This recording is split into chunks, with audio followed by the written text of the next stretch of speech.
টাকা দিয়েছে রাজ্য বাড়ি বানানোর, তাই রাজ্যের লোগো থাকবে। কিন্তু কেন্দ্রের টাকা দেওয়ার কথা ছিল, কেন্দ্র টাকা দেয়নি, বঞ্চনা করেছে, তা নিয়েও সুর চড়াবে তৃণমূল। সুর চড়াবে। কেন্দ্রের বঞ্চনায় তাস, ভোটে হেরে টাকা বন্ধ করেছে কেন্দ্র, এই দাবি। সেক্ষেত্রে তারা এই নিয়েই প্রচার করবে, প্রশাসনের নিরপেক্ষতা নিয়ে প্রচার করা হবে। আবির সরাসরি একটু আমার সঙ্গে রয়েছেন। আবির সরাসরি জানতে চাই, বলছে এই যে প্রচার, এই প্রচারের সুর আগেই বেঁধে দিয়েছিলেন মমতা বন্দ্যোপাধ্যায়, অভিষেক বন্দ্যোপাধ্যায়। সেই প্রচার আরও তীব্র করার চেষ্টা হচ্ছে, আরও জোরদার করার চেষ্টা হচ্ছে, কারণ সামনেই 26।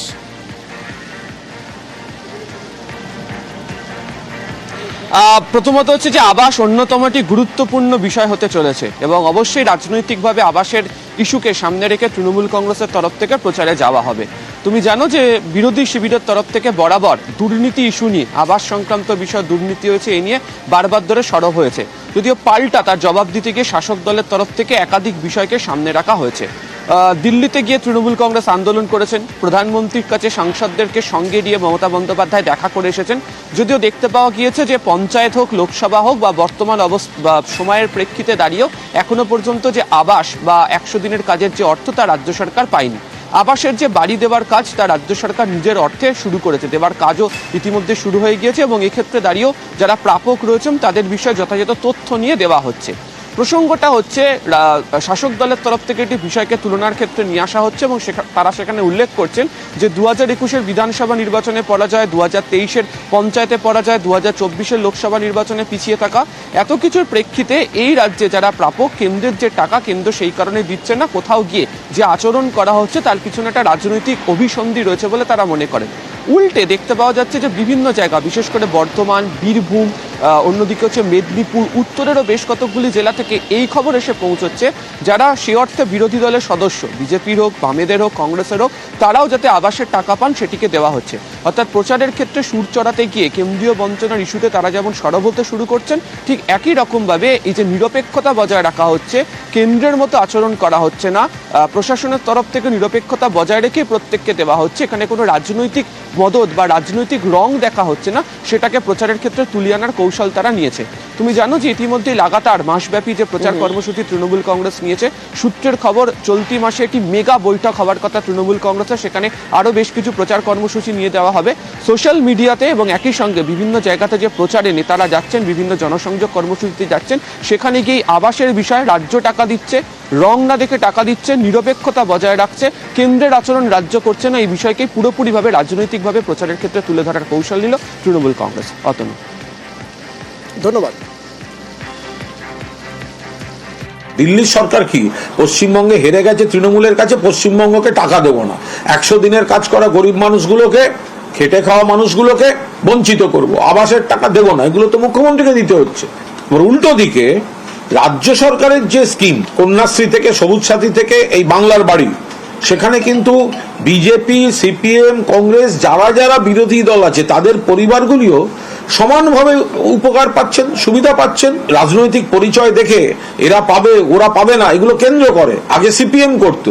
আরে তৃণমূল কংগ্রেসের ভোটটা যে বাড়ছে এটাই তো তার কেমিস্ট্রি।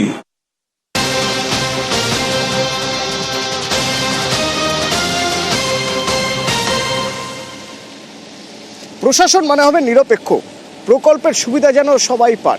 কিন্তু কেন্দ্রের প্রকল্পের সুবিধা পাননি বঞ্চিত অনেকে, অথচ রাজ্যের প্রকল্পের সুবিধা দল মত নির্বিশেষে সবাই পাচ্ছেন। যখন প্রচারে এই কথা জোর দিয়ে তুলে আনছেন, তখন আমরা দেখতে পাচ্ছি নদিয়ার কৃষ্ণনগরে এক বিজেপি পঞ্চায়েত সদস্য, তিনি আবাসের টাকা পেয়েছেন, অথচ দীর্ঘদিন ধরে তিনি কেন্দ্রের আবাসের টাকা পাননি।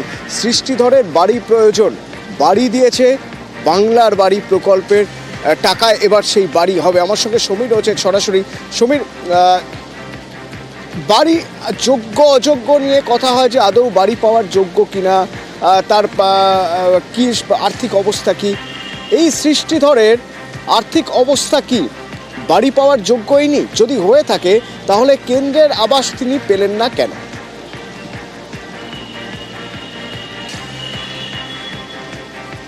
দেখো, প্রায় 10 বছর আগে এই সৃষ্টিধর রায় কেন্দ্রের আবাস যোজনার ঘর পাওয়ার জন্য আবেদন করেছিলেন কিন্তু নামের কিছু ভুলের জন্য এতদিন তিনি পাননি, কিন্তু যখন তিনি পাওয়ার যোগ্য হয়ে উঠলেন, অর্থাৎ তার তালিকায় নাম এলো, ঠিক সেই সময় কিন্তু কেন্দ্র সরকার এই আবাস যোজনার বরাদ্দ বন্ধ করে দেন। এর ফলে কিন্তু তার মাথায় আকাশ ভেঙে পড়ে।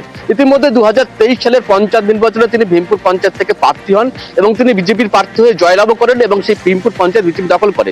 কিন্তু পঞ্চায়েত সদস্য হওয়া সত্ত্বেও তার কিন্তু আর্থিক সংগতি ছিল না যে নিজে বাড়ি করবেন। ঠিক এই সময় ইতিমধ্যে কিন্তু কেন্দ্র সরকার বরাদ্দ বন্ধ করে দিয়েছে। তিনি দুশ্চিন্তায় ছিলেন যে কিভাবে বাড়ি করবেন, কারণ এক চিলতে ঘরের মধ্যে তাকে পরিবার নিয়ে বসবাস করতে হতো। শীত গ্রীষ্ম খুব কষ্ট পেতে দেওয়া হতো, বসন্তে কষ্ট পেতে হতো। এমন অবস্থায় কিন্তু তার সামনে দাঁড়ান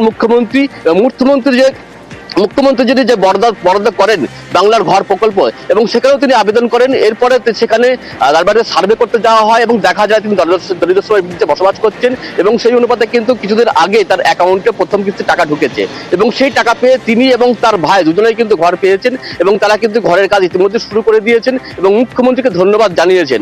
তা প্রধানমন্ত্রী তাদেরকে বঞ্চিত করলেও মুখ্যমন্ত্রীর দাক্ষিণ্যে কিন্তু তারা ইতিমধ্যেই আবাস যোজনার ঘর পেয়েছেন এবং তাদের পাকা ঘরের স্বপ্ন পূরণ হতে চলেছে। এর জন্য কিন্তু খুশির হাওয়া সেই পরিবারে। অতনু, ধন্যবাদ।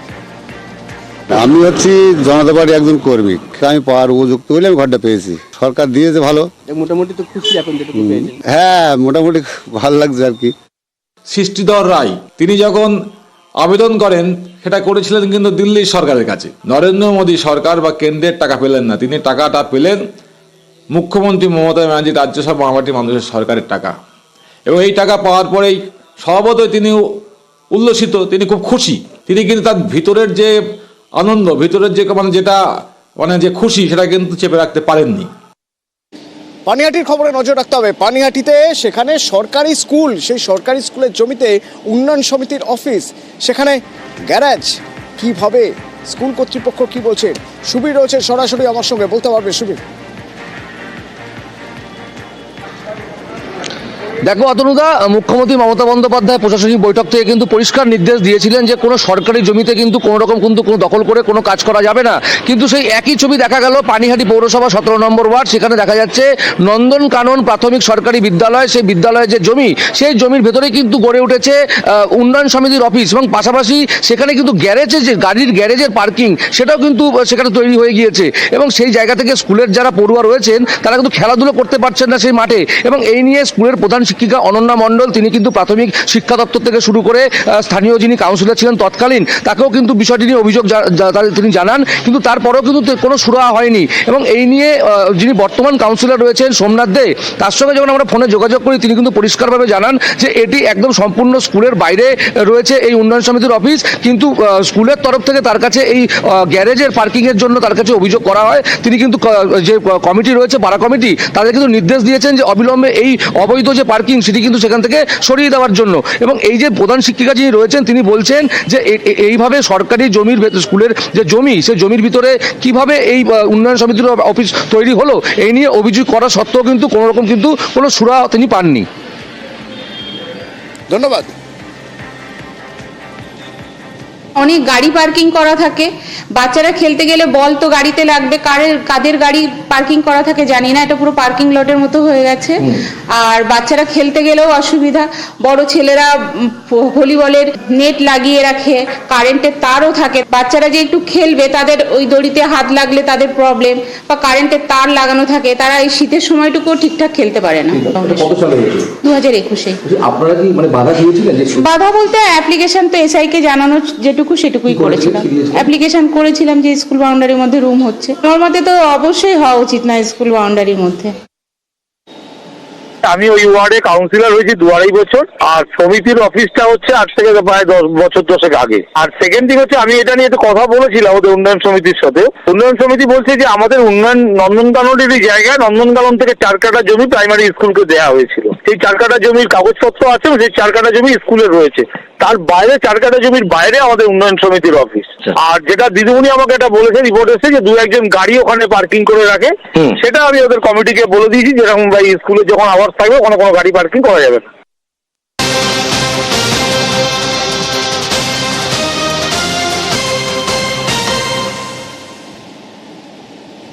কোচবিহারের মাথাভাঙার ঘোকসাডাঙ্গা প্রাথমিক স্কুলের নিম্ন বুনিয়াদী স্কুলের ছবি আমরা আপনাদের দেখিয়েছিলাম, যে স্কুল চত্বরে স্কুলের মাঠের কি অবস্থা, আবর্জনা পড়ে রয়েছে, হ্যাঁ, একদম কেউ যেন বলা যেতে পারে ন্যাচারাল টয়লেট বানিয়ে দিয়েছে জায়গাটাকে। এরকম একটা খারাপ অবস্থা, স্কুলের পরিবেশ কিভাবে নষ্ট হচ্ছে, কিভাবে দূষিত হচ্ছে।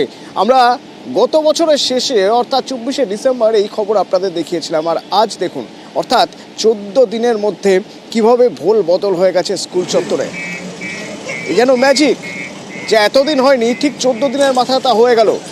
খবর দেখানোর ফলেই খবর দেখানোর পরেই কি এই উদ্যোগ, খবর দেখানোর ফলেই কি এই উদ্যোগ? এ প্রশ্ন তো উঠবে যে খবর যদি না দেখানো হতো, যদি নিউজ 18 বাংলা খবর না করতো, তাহলে তো দিনের পর দিন এভাবেই চলতো।